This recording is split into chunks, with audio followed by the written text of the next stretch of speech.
നമസ്കാരം. ഏവർക്കും എല്ലാ ദിവസവും വൈകുന്നേരമുള്ള പോസ്റ്റ് മാർക്കറ്റ് റിപ്പോർട്ടുകളിലേക്ക് സ്വാഗതം. അങ്ങനെ ഈ മാസത്തെ നിഫ്റ്റിയുടെ ആദ്യ ആഴ്ച വീക്കിലി എക്സ്പയറി ഇന്ന് വലിയ കുഴപ്പങ്ങളൊന്നും കൂടാതെ തന്നെ തീരുകയുണ്ടായി.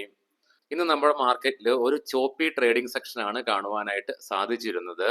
മേജർ ഇൻഡസ്ട്രീസ് ഒക്കെ നഷ്ടത്തോടു കൂടി തന്നെ വ്യാപാരം അവസാനിപ്പിച്ചു. ആദ്യമായി തന്നെ നിഫ്റ്റി നമുക്കൊന്ന് പരിശോധിക്കാം. ഏകദേശം 50 പോയിന്റുകളുടെ മുകളില് ഗ്യാപ്പ് അപ്പോട് കൂടിയിട്ടാണ് നിഫ്റ്റി ഇന്ന് ഓപ്പൺ ആയെങ്കിൽ കൂടിയും നിഫ്റ്റി ഇന്ന് 25,384 എന്ന റേഞ്ചിൽ സപ്പോർട്ട് എടുത്തുകൊണ്ട് 25,400 എന്ന ലെവലിന് മുകളില് വ്യാപാരം അവസാനിപ്പിക്കുവാനായിട്ട് സാധിച്ചു. ഇന്ന് നമ്മുടെ മാർക്കറ്റ് ഇടിവിലേക്ക് നയിച്ചത് പ്രധാനമായിട്ട് 3 കാരണങ്ങളാണ്. അവ നമുക്ക് ഡിസ്കസ് ചെയ്യാം. അതിനു മുന്നേ Apollo hospitals, hero MotoCorp, doctor Reddy's lab, ONGC, Maruti Suzuki തുടങ്ങിയ സ്റ്റോക്കുകൾ ഇന്ന് നിഫ്റ്റിയിൽ നേട്ടമുണ്ടാക്കിയപ്പോൾ SBI life insurance, Kotak Mahendra bank, Bajaj finance, JSW steel, Bajaj Finserv തുടങ്ങിയ സ്റ്റോക്കുകൾ നഷ്ടം നേരിടുകയുണ്ടായി.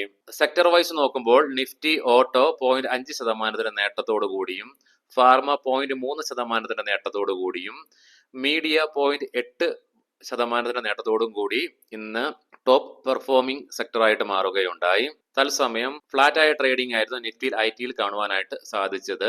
ഡൗൺ സൈഡിലേക്ക് നോക്കുകയാണെങ്കിൽ PSU ബാങ്ക് 0.9% നഷ്ടം നേരിടുകയുണ്ടായി. നിക്ഷേപകരുടെ ഭാഗത്തു നിന്നുണ്ടായ പ്രോഫിറ്റ് ബുക്കിംഗ് ആണ് ഇതിലേക്ക് നയിച്ചത്. മെറ്റലും റിയാലിറ്റിയും ഇന്ന് 0.7% ഇടിവ് രേഖപ്പെടുത്തി. തത്സമയം FMCGയും എനർജി സെക്ടറും നേരിയ നഷ്ടത്തോടു കൂടിയിട്ടാണ് ഇന്ന് വ്യാപാരം അവസാനിപ്പിച്ചത്. എന്നിരുന്നാൽ കൂടിയും ബോർഡർ മാർക്കറ്റ്സിൽ ഒരു മിക്സ്ഡ് സെന്റിമെന്റ്സ് ആണ് കാണുവാനായിട്ട് സാധിച്ചിരുന്നത്. മിഡ് ക്യാപ്പ് ഫ്ലാറ്റ് ആയിട്ട്, സ്മോൾ ക്യാപ്പ് 0.2% നേട്ടത്തോടു കൂടി വ്യാപാരം അവസാനിപ്പിക്കുക ഉണ്ടായി. ഇന്ന് ഇന്ത്യൻ രൂപ അമേരിക്കൻ ഡോളറിനെതിരെ 39 പൈസയുടെ നേട്ടമുണ്ടാക്കി 85.32 എന്ന നിലയിലാണ് വ്യാപാരം അവസാനിപ്പിച്ചത്. ഇനി പ്രധാനമായിട്ടും നമ്മുടെ മാർക്കറ്റ് ഏകദേശം ഈ ആഴ്ചയിൽ 3 ട്രേഡിംഗ് സെക്ഷൻ, അതായത് തിങ്കൾ, ബുധൻ, ഇന്ന് വ്യാഴം നഷ്ടത്തോടു കൂടിയിട്ടാണ് നിഫ്റ്റിയിൽ വ്യാപാരം എസ്പെഷ്യലി അവസാനിപ്പിക്കുകയുണ്ടായത്.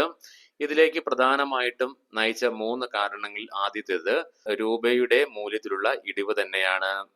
കുറച്ച് ഏറെ നാളുകളായി ഇന്ത്യൻ രൂപ അമേരിക്കൻ ഡോളറിനെതിരെ പല കാരണങ്ങൾ കൊണ്ടും, ജിയോ പൊളിറ്റിക്കൽ ടെൻഷൻസ് കൊണ്ടും, മിഡിൽ ഈസ്റ്റ് ടെൻഷൻസിനെ തുടർന്ന് ക്രൂഡ് ഓയിലിന്റെ പ്രൈസ് ഉണ്ടായ വർധനവിനെ തുടർന്നും, ഡൊമസ്റ്റിക്കലി നോക്കുകയാണെങ്കിൽ റിസർവ് ബാങ്കിന്റെ ഭാഗത്തു നിന്ന് വന്ന കോൺഷ്യസ് സ്റ്റാൻസ് ഒക്കെ നമ്മുടെ ഇന്ത്യൻ രൂപയെ വീക്കൻ ചെയ്യുവാനായിട്ട് ഇടയാക്കിയിട്ടുണ്ട്. ഇന്ത്യൻ രൂപയുടെ ഡിപ്രിസിയേഷനുമായിട്ട് ബന്ധപ്പെട്ടുകൊണ്ട് തന്നെ രണ്ടാമതായിട്ട് നമ്മുടെ മാർക്കറ്റിനെ വീക്ക്നെസ്സിലേക്ക് നിലവിൽ നയിച്ചുകൊണ്ടിരിക്കുന്നത് വിദേശ ധനകാര്യ സ്ഥാപനങ്ങളുടെ കണ്ടിന്യൂസ് ആയിട്ടുള്ള ഹ്യൂജ് സെല്ലിംഗ് തന്നെയാണ്. തുടർച്ചയായി 4 മാസം മാർച്ച്, ഏപ്രിൽ, മെയ്, ജൂൺ നമ്മുടെ മാർക്കറ്റിൽ അവർ നെറ്റ് ബയേഴ്സ് ആയിരുന്നു, ചെറിയൊരു എമൗണ്ടിനാണെങ്കിൽ കൂടിയിട്ടും.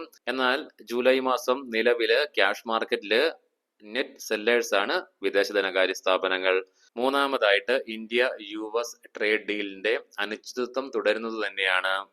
കാരണം കുറച്ച് ദിവസങ്ങളായി ട്രംപ് കഴിഞ്ഞ ആഴ്ചയും പ്രഖ്യാപിക്കുകയുണ്ടായി ഇന്ത്യയുമായിട്ട് ഒരു ബിഗ് ഡീൽ വരുന്നുണ്ടെന്ന്. അത് കഴിഞ്ഞ് ഈ ആഴ്ചയുടെ തുടക്കത്തിലും പ്രസ്താവിക്കുകയുണ്ടായി. അതുപോലെ തന്നെ പുതിയ റിപ്പോർട്ടുകൾ വരുന്നുണ്ട് ഈ വാരാന്ത്യത്തോടനുബന്ധിച്ച് ഇന്ത്യയുമായിട്ടുള്ള മിനി ഡീൽ നടക്കുകയാണെന്ന്. ഈ കാര്യങ്ങളൊക്കെ, ഡെവലപ്മെന്റുകളൊക്കെ നടക്കുന്നുണ്ടെങ്കിൽ കൂടിയിട്ടും ഒരു നെഗറ്റീവ് ആയിട്ടുള്ള കാര്യം നമ്മുടെ മാർക്കറ്റിലെ നിക്ഷേപകരെ അലട്ടുന്നത്, റഷ്യയിൽ നിന്നും മേജറായിട്ട് ക്രൂഡ് ഓയിൽ വാങ്ങുന്ന രാജ്യങ്ങളുടെ മുകളിൽ 500% താരിഫ് ഹൈക്ക് കൊണ്ടുവരുവാൻ വേണ്ടിയിട്ട് US ഉദ്ദേശിക്കുന്നതായിട്ടുള്ള ഒരു വാർത്തകളും വരുന്നുണ്ട്. അത് നമ്മുടെ മാർക്കറ്റിനെ സംബന്ധിച്ചിടത്തോളം ആശങ്ക ഉയർത്തുന്ന ഒരു കാര്യം തന്നെയാണ്. പക്ഷെ ഈ ഒരു കാര്യം നമ്മുടെ മാർക്കറ്റിനെ ബാധിക്കുമോ ഇല്ലയോ എന്നൊക്കെ നമ്മൾ കണ്ടു തന്നെ അറിയണം. അതുപോലെ തന്നെ US-ന് റഷ്യക്കെതിരെ ഏകപക്ഷീയമായ 500% താരിഫ് ഉയർത്തിയാൽ ഉണ്ടാകാവുന്ന പ്രത്യാഘാതങ്ങൾ വളരെ വലുതായിരിക്കും.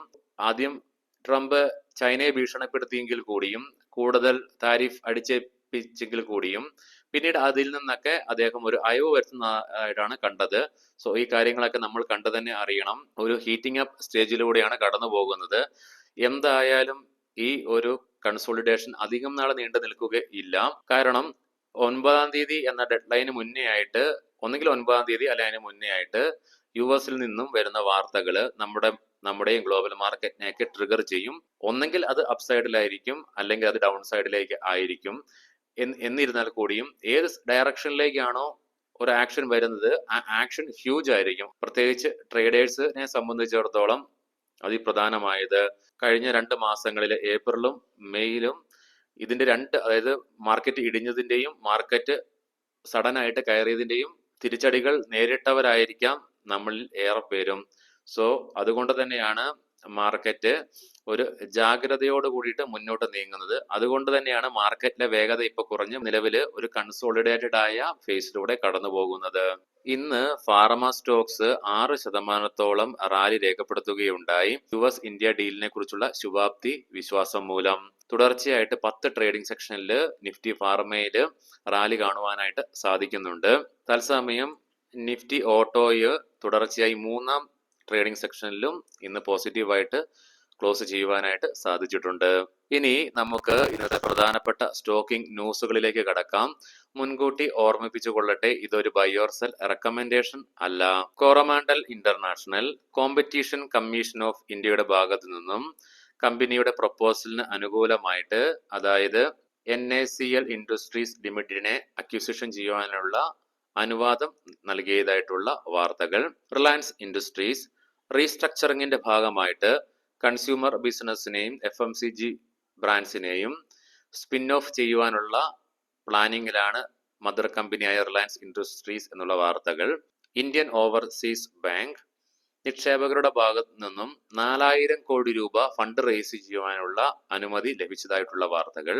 വോൾട്ടാസ് കമ്പനിക്ക് 265 കോടി രൂപയുടെ GST ഷോക്കോസ് നോട്ടീസ് ലഭിച്ചതായിട്ടുള്ള വാർത്തകൾ. അറബിന്ദ് ഫാർമ യൂറോപ്യൻ കമ്മീഷന്റെ ഭാഗത്തു നിന്നും ക്യാൻസർ ട്രീറ്റ്മെന്റിനുള്ള പുതിയ മെഡിസിന് അംഗീകാരം ലഭിച്ചതായിട്ടുള്ള വാർത്തകൾ.